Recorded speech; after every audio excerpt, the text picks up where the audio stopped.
my name is Mandy Pulo. Welcome to another round of accent interviews. Today we have two guests from around the world, and let's have a happy welcome to them. Welcome, guys. Welcome, welcome. Hello. Thank you, thank you. Thank you. Guest one, John, could you tell us about yourself, but do not reveal where you are from, because at the end we're going to disclose that to our audience. Okay, so it's jon-paul. It's all together, like jon-paul, like the Pope, or like Jean-Paul Gaultier. Yes. I'm a teacher. I've been a teacher for 5 years. I've recently decided to teach mental health professionals. This is my niche. I want to help teach them advanced communication skills for any mental health professional who still struggles to communicate in English. And the reason why I chose this niche is because I was a mental health support worker for about 8 years. Wow. So I thought it'd be an interesting idea to combine the two, my two passions. It's still in its infancy. I'm still sort of working for teaching companies, teaching privately one-to-one, and just trying to make that next step to my own teaching business. Excellent. Well, we got to start somewhere. I understand how you're feeling. Yeah. That's awesome. Thank you very much, Jon-Paul. Okay. And guest two, could you also introduce yourself? Hi, I'm Joanne Hayward. I've also been teaching about 5 years, and I specialize in business. Having been in business for many years, I worked in some other countries. I started my own business about 6 months ago, so it's still growing. I have twin children, and I also have 2 dogs and 2 cats. So I live in a very loud and joyful home. Oh, very nice. Do you have any kids as well, Jon-Paul? No kids. I have a wife, but no kids yet. That's good. Any pets? Yeah, you see, I have a pug and a Doberman. Oh, yes. They're kind of odd couple. They love each other, hate each other. She wants to eat him quite often, but it's a very interesting life with the. Yep. Can I know this might be strange, but can I ask everyone's pets' names? Okay. I have Rosie and Poppy and Tammy and Fuzzy. You can tell that the second 2 are the cats. They were named by my children, so Tammy and Fuzzy. Yeah. Bruce the pug, he's the male. Yep, obviously, and Roxy's a female Doberman. So, yes, I do remember. Okay, now I recall seeing the post. Okay, first I was like, what? But now I remember because I have a pug as well, a pug named Dakota or Dakota. Yeah, I saw you. Yes. All right. Thanks so much for introducing yourselves, guys. We're going to move on to round 2. And round 2, we're going to name that object. You can say what you think it is. You can give us a phrase, or you can put what you think it is in a sentence. I'm quite intrigued, to be honest. I hope you're not going to lift your pug up and we have to remember the name Kota. Sometimes it's tricky trying to think, what should we bring on camera? Okay. So for the first object, I am wearing it. That would be a hoodie. Okay, Joanne gave us hoodie. What do you think, Jon-Paul? I was just about to say hoodie. Oh, okay. Maybe sweater. Okay. Maybe. Or jumper, but for me, a jumper doesn't have the hood. The hoodie has the hood. If you were wearing it without the hood, that would be a jumper or a sweater. But yeah. Wow, excellent. Thank you. And I'm representing my school here. I went to Denison University in Granville, Ohio, in the U.S. But I graduated many, many years ago in 2005, but I still have my hoodie. Good quality then. You've looked after it. Thank you. Okay, for our second object, let's go with. Can't see it. Is it a sticky note? I would say a Post-it. Hey, very good. We have two different. Yeah, excellent. Yeah. Sometimes it is kind of hard to see, so I like the contrast of the colors here. Excellent. Thank you, guys. Okay, for the third, let's go with this object. Hanger, clothes hanger. Coat hanger. Hey, excellent. All right. Number 4.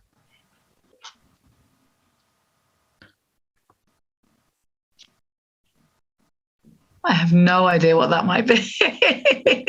Is it for your temperature? It's not a... Yes. It's a thermometer? Yeah, thermometer. Yeah. Oh, okay. Was it? I thought it was a pen at first. Or... Maybe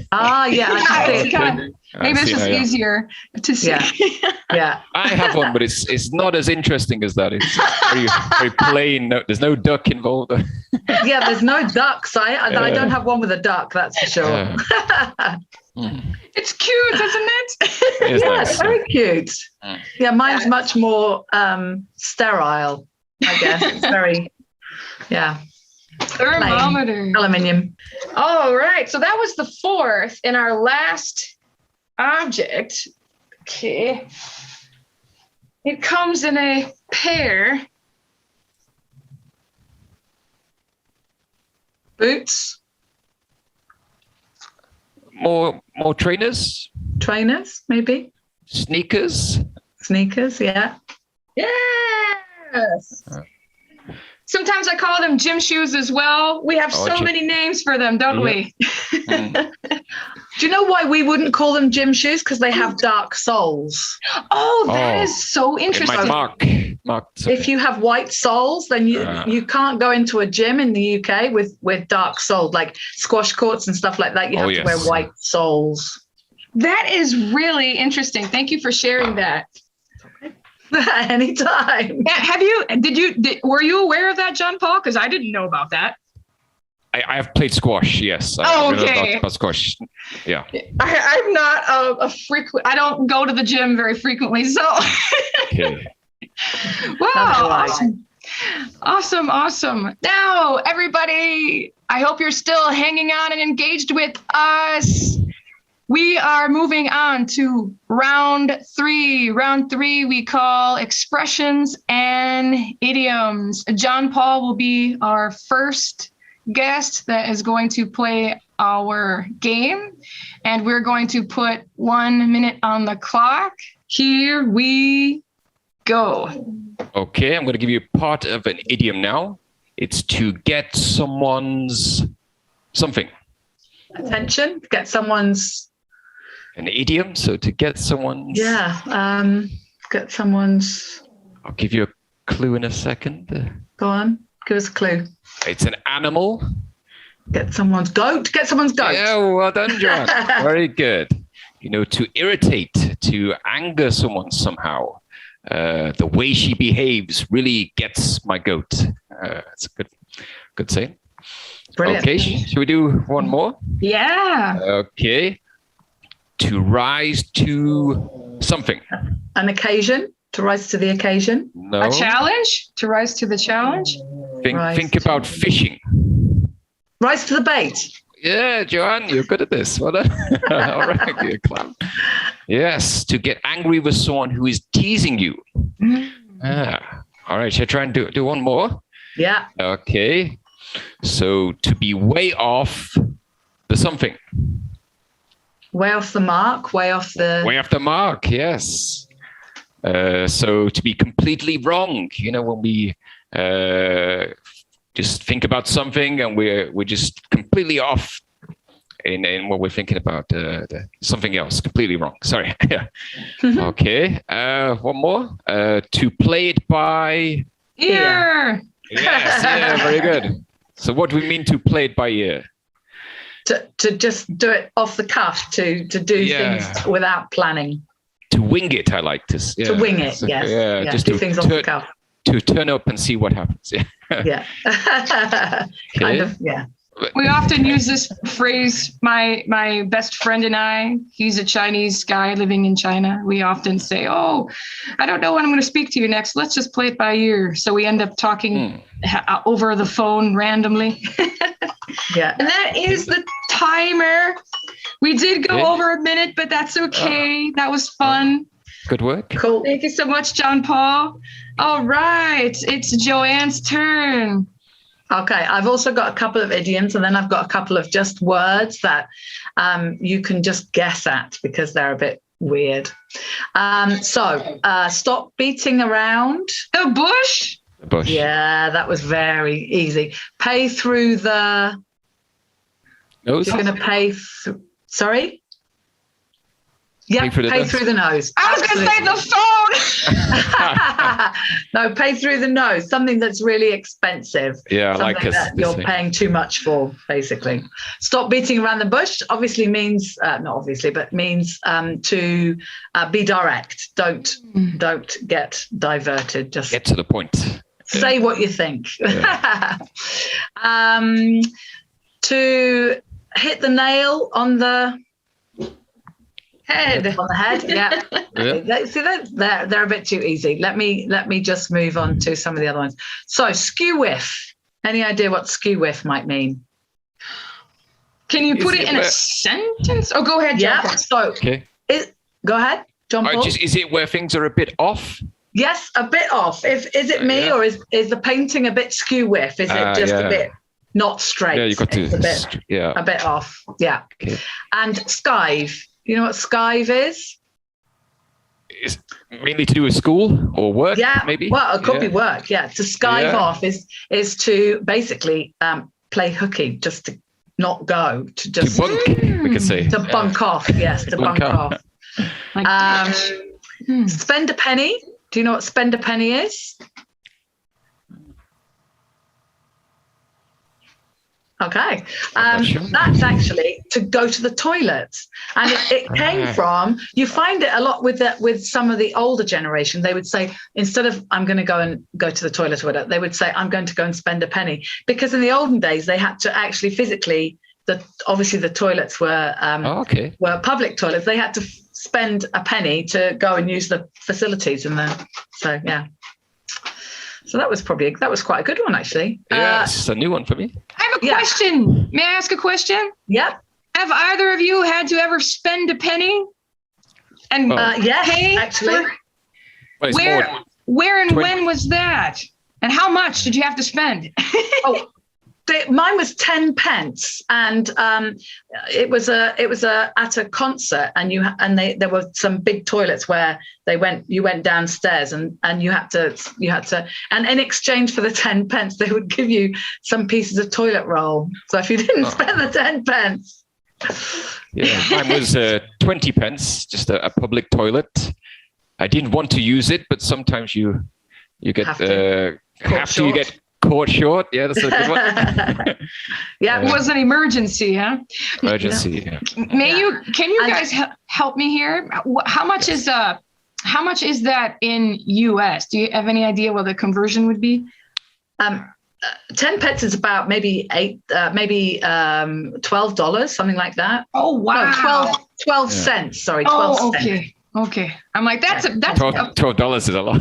Yeah, I was going to say that to use the facilities, that's definitely a lot. Wow. And the last one, which I've got to throw in because it's my favorite, is tickety boo. If everything's tickety boo. Good? Does that mean good? Everything's good. Everything's going well. Everything's going fine. Yeah. Whoa. That is very, very cool. Is that my minute? Because feels like I forgot to put the timer. But that's great. This was wonderful. We had a lot of great ideas. I've learned so much in a short amount of time here. And I'm sure the audience will have learned a lot as well after they watch this. Excellent. All right. So the next part would be to reveal where you are from. So just a reminder out there, everybody viewing, we're going to start with Jon-Paul. Do you have any ideas of where Jon-Paul is from? If you do, shout it out now. Is that me to shout it out? Now you can, Joanne. Yeah. First I was talking to the audience, but if you have an idea, yes, please share. Actually South Africa or something similar to that. Not Australia, not America. Yeah, you have quite an accent that's not very strong, I think. That's true. Would you agree? Yeah, I agree. But I'm not South African. I'm English. Are you? Yeah, I'm from the northwest of England. Really? But yeah, my accent is quite neutral, I guess. Yeah. Actually, I've lived in London for a long time as well. It's your accent is a little bit almost Dutch, actually. Okay, I get that people say, "Are you Welsh?" They say South African. Yeah, all sorts of different ones. Yeah. Oh. Cool. Yeah. Oh, yes. All right. Excellent. Wow. How about Joanne? Everybody watching, where do you think Joanne is from? All right. And any ideas, Jon-Paul? England somewhere? Yeah, I mean, not sure. home of the Beatles. I was born in Liverpool, but okay. I traveled around, but London is my hometown. Yay! But I currently live in Malta, which is beautiful. So, and also English speaking mostly too. How exciting. I'm so happy that you guys took the time to come see me today and spend some quality time sharing about yourselves and naming objects and playing our expression and idiom game.